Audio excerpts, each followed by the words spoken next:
I'm Jenny, live from Developer Shed headquarters, with news you can't use for the week of September 17th, 2008. And here's our first story.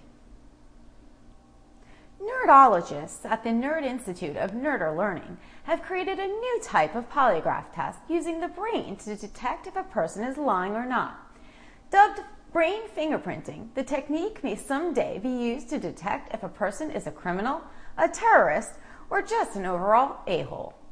Researchers recently tried the device on a group of politicians, lawyers, and PHP programmers, but were confounded when all 100 test subjects came back positive. Here's the point in the story where the writer pops in some joke about me not having a brain, or a machine not working because I'm too dumb. It doesn't matter, because I'd never let them fingerprint my brain anyway. I mean, how would I ever get the ink off? And now for all the news that's lawyerly, here's our charming chalupa, Juan Valdezberg. My delicious Diablo, this hat means nothing to me. It is only a prop so that I can show the magnificence of Juan Valdezberg. You are the only love for me, sombrero. Sombrero. We'll talk later. Thank you, my devilish calamari Diablo. Today we are going to discuss a subject that scares the bejesus out of me. The subject is zombies. Fear not, my darling. Zombies only eat brains, and my friend Yakov says you do not have any. Anyway, fortunately for everybody else, the type of zombies we are talking about are computer-controlled by malicious hackers. According to a new study by a bunch of nerds somewhere in the Northeast, the number of zombie computers in the world has risen over threefold. Basically, that means if there were, say, 10 infected computers, now there would be 3,000, or at least that's peso math.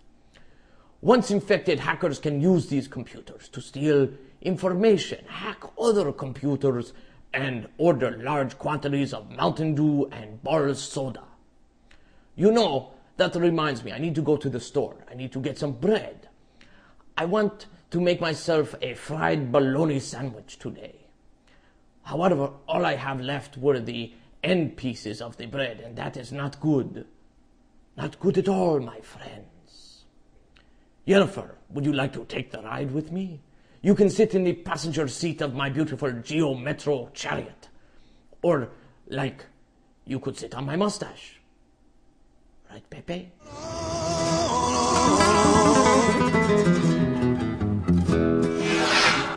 Father of the internet, Berners-Lee, cousin to Kung Fu badass Bruce Lee, and married to the unfortunate Ugly, announced recent plans to create a new organization that will make the internet faster, longer, and harder, hoping to make it a happier, disease-free place everyone can enjoy. Sounds good so far.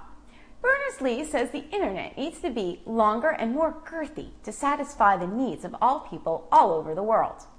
Father Internet says he wants the people in the remotest village to feel his pride, his nickname for the internet.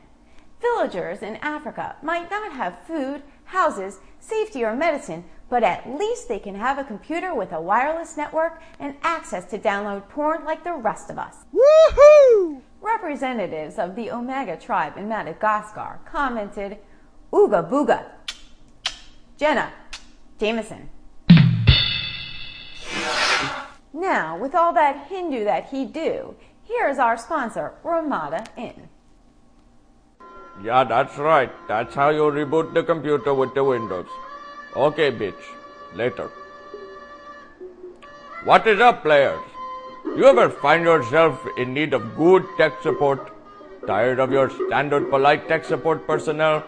Then call me, Ramada Ing. For all of your tech support needs, I put the urban in turban. Starting the next few weeks, I'll be here to answer all of your tech-related questions, no matter how stupid they are, okay, Chief?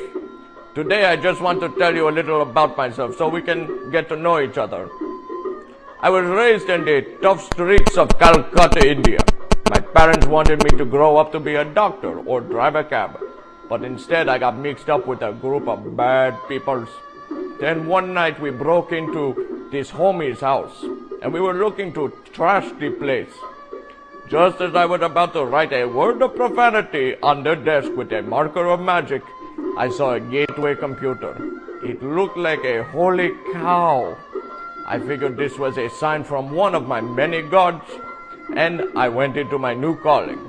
Of course, since there are 1 billion people in India and 900 million of them are tech support, I moved to America to start my own business. So remember, when you think tech support, think of Ramada Ing. I'm available between the hours of 7 and 11. Peace out, bitches. I'm Jenny. Thanks for joining me for news you can't use. Brought to you by Developer Shed. I'll see you next week.